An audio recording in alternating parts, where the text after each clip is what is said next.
أعوذ بالله من الشيطان الرجيم.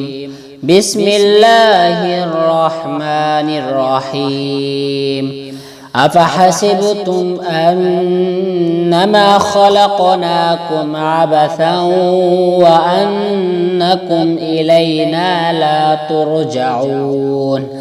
فتعالى الله الملك الحق لا إله إلا هو رب العرش الكريم. ومن يدع مع الله إلها آخر لا برهان له به فإنما حسابه عند ربه إنه لا يفلح الكافرون.